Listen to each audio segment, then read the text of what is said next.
Alright, everyone. Welcome to episode 2 of Texas Anime Talk. It's just me, Sam. I'll be talking to you today. So that way, we can create some conversation and start talking about anime.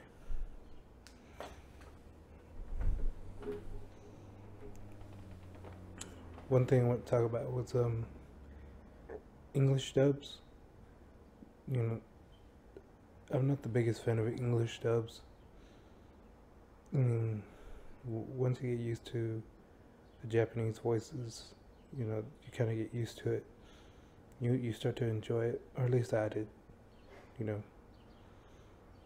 But there's a lot of people that are, just starting, and they, it's hard to read the the the subs and really enjoy the show. I mean, it was hard for me too at first, but when I had first started, I really didn't even think about subs. Like in the beginning, I just found shows naturally, like through Netflix and Hulu.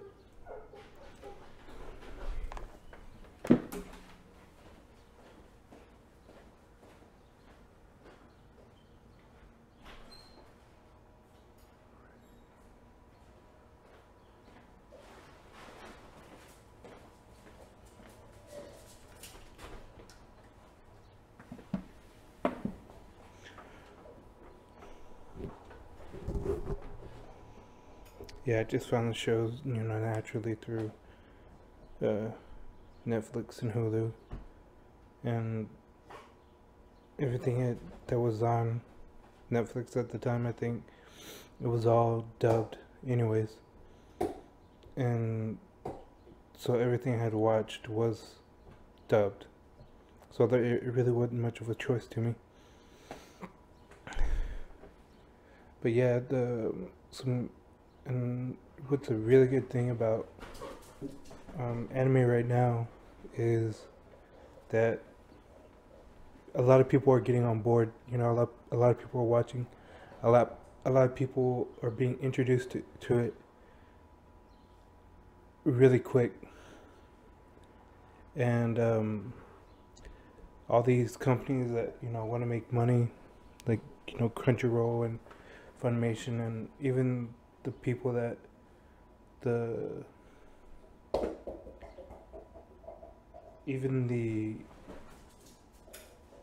creators themselves, they're not wanting people to pirate their shows. They want to get paid for them, and so they're creating English dubs and subs faster because there's a demand for it, and so they're finally kind of picking up the pace.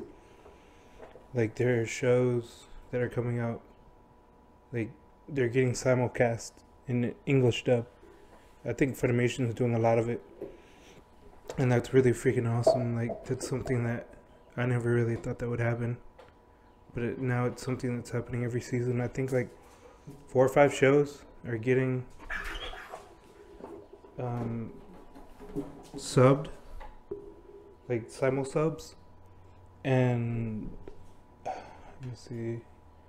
Let me think of one. Yeah, I think Attack on Titan is one of them that's getting a simul sub, like the day of or something like that.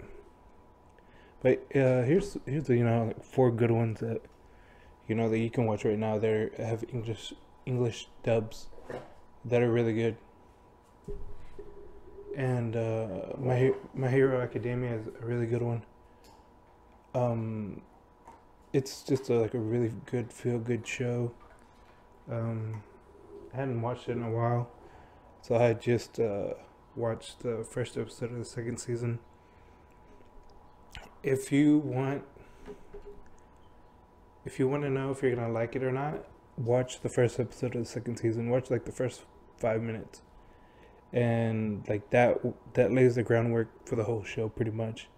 Yeah, like if if that doesn't get your heart pumping and like you're in goosebumps, then that's definitely not the show for you. But if you get goosebumps, go ahead and watch the first episode, watch the first season, and then try to catch up to where you can watch it weekly. It's a really good show. It's worth watching. Yeah, like it says, Funimation. I think they're doing simulcast. Okay, yeah. So that's one show that they're doing a simulcast on, and it's really good. It's really worth your time. And another one is Attack on Titan. Attack on Titan has 30 episodes. The first season, I think, has 26 episodes. The first season's really, really good. You find out a lot about what's going on in this world, and there's a lot of really good moments that establish characters, and it does a really good job of laying the groundwork for a really great show, because it is a really great show. And yeah, definitely watch the first season in English, if that's your thing. Both are really good, and yeah, once you catch up, you can watch it, English with English dubs, within like probably a couple days of after they come out. And like right now, it's getting really, really good. Um, they're answering questions that we had, and there are more questions that need to be answered. But like when they do, like it's gonna change everything. Like some of the answers we're getting right now are really like shaking things up. And then another really good little show is Fooly Cooly. It's 6 episodes, and they're both subbed and dubbed, and it's just a great little show. It's about growing up, basically. It's this little boy. It's just a crazy show. Like, if you like early kind of rock music type stuff, it has that feel about it, and the dub is really good. It's one of the shows I probably watch dubbed over subbed, because it's so crazy. It allows you to enjoy it much more. Yeah, but definitely check out Fooly Cooly. It's a really good show. It's crazy, and it'll keep you entertained. And it's only 6 episodes. Like if you don't like the first one, you're not missing much. But if you do like it, it'll leave you satisfied. And then the last one I have up here is Sephiroth of the End. It's 24 episodes, and it's both subbed and dubbed, all 24 episodes. And this is a really great show that I kind of stumbled upon on Hulu, and it's like a vampire. It's about like vampires take over the world, and they've captured. I think they've killed all the adults, and taken the children as basically like for sustenance, or basically to feed off them, because adults will put up too much of a fight, and the kids, when they're young, they'll do whatever they're told. They can be trained, after that, and then once they reach of a certain age, they'll be killed, just to keep things easy. And it's it's about this boy that eventually escapes and vows to kill every single one of them because of the things that they've done to him and his family. It's a really great show with some good characters and a pretty cool premise. Like them fighting the vampires, and they have their own special way of dealing with vampires because they're just human. They really can't do anything against a supernatural being. They have to fight kind of fire with fire. So their weapons are I think demons, like demon weapons that they use to fight the vampires. And only certain people can wield them. And the main character ends up being one of them. And it's just kind of his journey to help the human race take back humanity, let them be back on top and able to live life to their fullest without being suppressed by the vampires.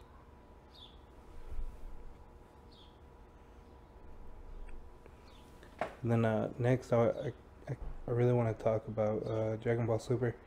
There's a lot of really good reasons why you should watch it. Like, if you've watched any of Dragon Ball Z growing up, you are going to love what's going on right now. There's a lot of similarities of the past that they're doing with this current art, and they're paying homage to everything that was so great about Dragon Ball, not just Dragon Ball Z, but Dragon Ball Super. And it really reactivates your brain to think about all those good times that you had if you had watched it. And another thing that they're doing is they're introducing stuff that's non-canon, stuff from movies, and stuff that we kind of wish that would happen. They're introducing in this new season. Like they have an alternative Broly they have coming up, where she's supposed to be just like Broly, the legendary Super Saiyan, where she's gonna be able to basically transform into a bigger, stronger type of Saiyan. And they're changing it up by introducing her as a girl, and I guess her name is gonna be Cauliflower. So I guess it's a play on Broly, which Broly is broccoli. So you kind of get the similarity. And there's a lot that they're putting in to this upcoming arc, and I think we're 3 weeks away before the main, or I guess the main arc starts, and it's gonna be really good. Right now, they're just kind of playing us up, saying, "Hey, you remember all these great times that you had, watching the show with everything that's happened." And all the great moments they're bringing back up. They've, I think with the last episode, they had Gohan training with Piccolo, and Gohan finds his mystic form back from when he fought with Super Buu, and that was pretty freaking awesome. That was Gohan's probably one of my favorite characters, and seeing him come back to what his potential should be is really awesome. And they kind of built it up in a way to where it seems like that's just the beginning of what he's capable. Him and Piccolo seems like they're gonna get stronger just before this new tournament, this new arc is gonna start, which the arc is gonna be the super. What is it? It's the Tournament of Destruction or something like that, and it has like 4 other universes competing with 10 people each. No, I think it's 8 universes with 10 people from each universe. So it's gonna be 80 people, and we're just getting small bits of what's going to come, and so like who knows what's gonna happen. So the reason I want to bring it up is because you want to watch it when it comes out. You don't want to really wait until after it comes out and you get spoiled by somebody telling you, or like you scrolling on Facebook or something and you see it. Like the stuff that's gonna happen in this upcoming arc is gonna be mind blowing. Like it's gonna be awesome, and you are really gonna want to see it like before somebody tells you about it, because it's gonna be great. Like they're doing a really good job on keeping up the momentum. Like Dragon Ball Super has been pretty good. I mean, like I didn't know what to think in the beginning because they were just retelling the movies, like Resurrection F and Battle of the Gods. It's like it was just like, okay, that's cool. Like they I didn't watch the movies, so it made sense for me to watch the show. And now after that's all over, they're bringing new ideas and like new plot, and they're incorporating all this stuff that people like everything they love about the show, that they're making it a main part. Like they're putting it in your face, and it's pretty freaking awesome. You definitely you want to catch up with it so that way you can enjoy the Universe Survival arc as it's coming out, because you're not going to want to hear about it from somebody else. You're going to want to watch it. And then I want to talk about the Attack on Titan, the last episode that was played. Man, it was crazy. It was a really, really good episode.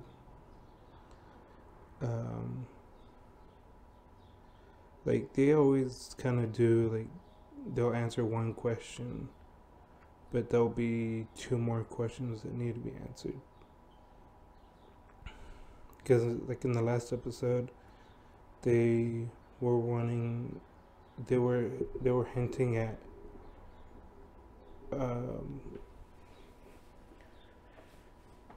there's like a royalty somewhere within the regiment of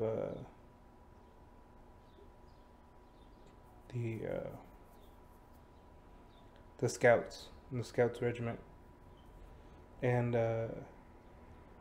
they were just teasing on who it was, who it could be, and they were saying it's a blonde girl, and they were saying all this stuff, and they kind of figured out that it was, I think her name is Ymir, and so they figured out it's her, and she's the only one that can say anything about what's going on, because she's noble, and like everybody who is noble, they've taken a vow to never say anything about the wall or the Titans. They can't say anything, or they'll get persecuted, I guess, and die. But you find out that, I think, Ymir, she's um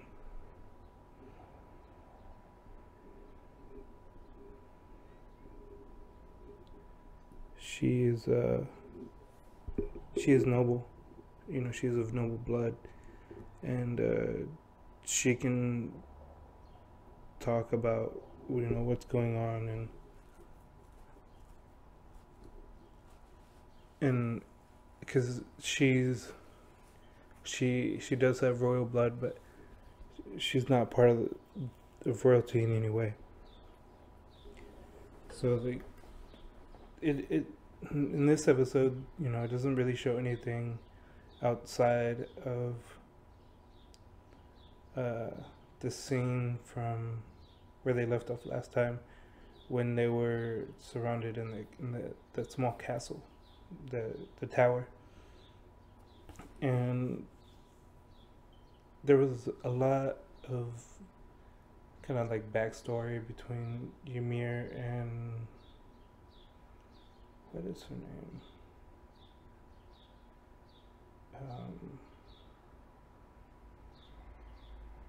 Krista. Yeah, Krista. And man, there was just a lot that happened, and so, you know, they're surrounded in the tower, and you know, it's done. Like there are waves of Titans coming, and the majority of this episode is a flashback of Ymir and Krista. They because they were talking about before about that if she remembered at the mountain, and she didn't, and it just basically Krista finding out what type of person Ymir is, and like how they're similar, that they want change in their life. Because I guess Krista, from like what I could understand, was that I think Krista was supposed to kill Ymir. I think she was sent by the royals to kill her, which I guess would really make sense. I guess maybe because her family was poor, and she had to, you know, do this in order for them to maybe get pushed further into the wall to be safer.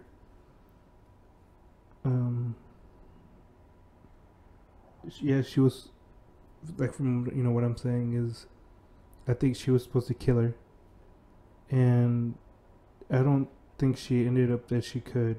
I think she ended up falling in love with her, and because they were so similar, but like kind of in a reverse situation, where Ymir is coming from a higher place to a lower place, and Krista coming from a lower place, you know, getting the privilege to kind of be in a place where she doesn't belong. And, you know, I guess maybe given these powers to become a Titan, they, in exchange for her killing Ymir because she's like a bastard child, you know, that nobody's supposed to know about. And like I said, she ends up falling in love with Ymir because of kind of what happened on the mountain. She wanted to save this guy Daz, and I think it rekindled her heart in a way to like feel humanity again, because I guess she kind of probably she had all but given up on it because of all the things that I guess she's had to do, from being poor, not having enough money, and being in, you know, a lower class and living on the streets maybe. Like she's really become like hardened by the cruelty of other people, and the caste system that, you know, they're kind of placed into because of the walls, the way that they divide everybody. And it's just really a story about them two, but in a way that pushes the main narrative along in a really cool way. Because the only thing that we really get out of this episode is we find out that Krista is she can turn into a Titan, and like they give like little hints like here and there about some other stuff, like she killing some of some people that, you know, people know. They did like a little flash scene of somebody remembering the Titan that she had turned into, you know, biting or killing, you know, somebody that they knew, a friend or a family member. You know, I'm guessing. I can't remember who it was, but you know, it's not really that important. But it was just the fact that she had killed, you know, innocent people. And this is just kind of her last stand, I guess you could say, because if what I believe is right, is that she was going to be killed anyways, because she doesn't want to kill Ymir, and if Ymir is not killed, then she's dead. So she can't love her and still be alive. So she does the only thing that she can do to, you know, in her mind, the only thing she can do is save her from the situation that they're in, which is them being surrounded by Titans, you know, risking her life, killing all these Titans, so that way she can live another day. And it's a really, really good episode, because you see this bond that you didn't notice before, like blossom and grow, like right before your eyes. And it really creates, you know, some really nice emotions. And yeah, like everything about this episode is great, because there's a lot of action. Like Krista is just laying waste to Titans left and right, but at the same time, she doesn't have the capability to defeat 30 something Titans, because they just keep coming and coming and coming.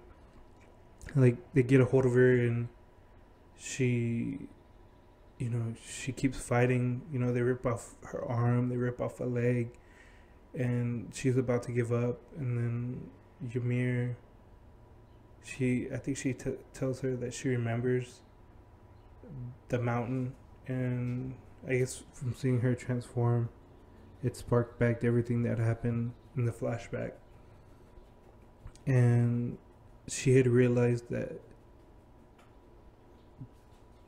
she had loved her. And so like she, with her saying I remember, it's basically like her saying that I love you too. And she kind of like accepts the fact that she's gonna die protecting the one that she loved. And just when about she's about to like completely get eaten, here comes the whole squad. You know, like what's her name? Mikasa and everybody else, and Eren comes through tripping off his fucking lazy ass feet because he can't do anything. And yeah, and they pretty much defeat whatever Titans were left. There weren't very many left, but there were way more than Krista could handle by herself at that point. And the only thing that they can do pretty much is just, you know, keep her from bleeding out within the next 5 minutes probably, because I think the only thing she has left at this point is like maybe an arm in her head. And it's just, yeah, it's a really beautiful story that definitely, just like every other episode, it answers some questions but leaves like 2 more to be answered. And with her dying, like pretty soon, like she's pretty much dead at the end of the episode. So we had no idea that she could turn into a Titan. And not only that, like, I'm sure she has so much information that she could have told before she had died that we're never gonna know, because she you know, she took it with her to the grave, because I guess she has to be working for somebody else in order for her to feel like she couldn't say this beforehand. Because, I mean, she already knows Eren already, you know, everybody knows Eren can become a Titan. So, and everybody knows that, what's her name? The other girl, you know, can be a Titan. And that just because you're a Titan doesn't mean that you're automatically a bad person. It just means that I guess you have the capability to become a Titan. Because Eren didn't know how he became a Titan, but I'm pretty sure the other girl does. And I'm pretty sure Krista knew how she became a Titan. And I think it's just some stuff that they don't want to tell us right away. I guess whenever they do, it's probably going to change a lot of things. But this episode was really good, so it's not a big deal that we didn't get any more information than what we, you know, as much information as we should have. But like I said, you know, it was a really great episode, and they can kind of push the story along later. But yeah, definitely, you know, check it out. You know, if you haven't seen it, watch the first season, so that way you can keep watching all the episodes as they come out weekly. I think there's only 12 episodes this season, and I think this is the 1, 2, 3, 4, 5. It's the 5th one. So next week is halfway into it. So, you know, definitely, you know, you have 7 more weeks before it's over. And, you know, once it's over, everybody's going to be talking about everything that's going to happen. So you don't, like I said before, you don't want somebody else spoiling it for you. So you want to check it out as soon as you can, so that way you can get the most out of it. Because I'm the type of person where I like to be surprised. I like to go in not knowing anything, and like that's the best way to watch it, is, you know, with fresh eyes, not knowing anything, and enjoying the most out of it. Yeah, but I mean, that's pretty much it. You know, it's the end of episode 2, Texas Anime Talk. You know, this is Sam Lopez. You know, signing out. You know, Later.